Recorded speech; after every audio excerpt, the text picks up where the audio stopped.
তো হে ফ্যামিলি, আজকে অনেকদিন পর আজকে আমি তোমাদের সঙ্গে চলে এসেছি কিছু কথা নিয়ে। তো দেখো, সামনেই 14ই ফেব্রুয়ারি ভ্যালেন্টাইন্স ডে। আমরা সবাই জানি, আমি তো সিঙ্গেল, কারণ আমি জানি আমি বাদে সবাই কাপলস আছো তোমরা।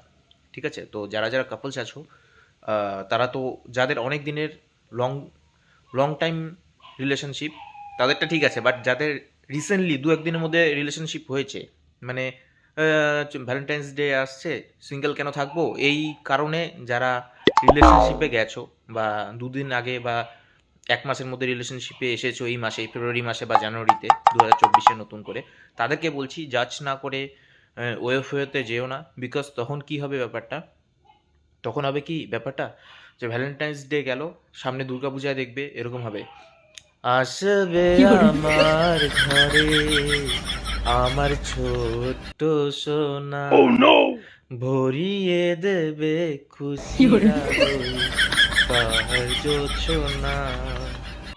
Bye guys. ও হ্যাঁ গাইস, বাই তো বলে দিলাম, বাট আমার কিছু কথা ছিল। কথাটা হচ্ছে, আমি যে এই কথাটাগুলো বললাম তোমাদেরকে, এই কথাটা কেউ খারাপ পেও না, এটা আমি মজার ছলেই বলেছি, বাট নিজেকে সেফটিভাবে রাখো, সবসময় নিজে সেফটি থাকো, ঠিক আছে? কারণ নিজে সব থেকে, মানুষের নিজের কাছে সব থেকে নিজের মূল্যটা সব থেকে নিজে বোঝা যায়, তাই তো? তো যদি কথাগুলো ভালো লেগে থাকে, অবশ্যই ভিডিওটা শেয়ার করে দিও, আর এটা কমেডি পারপাস নিয়ে নিও। ওকে বা গাইস, ভালো থেকো, বাই।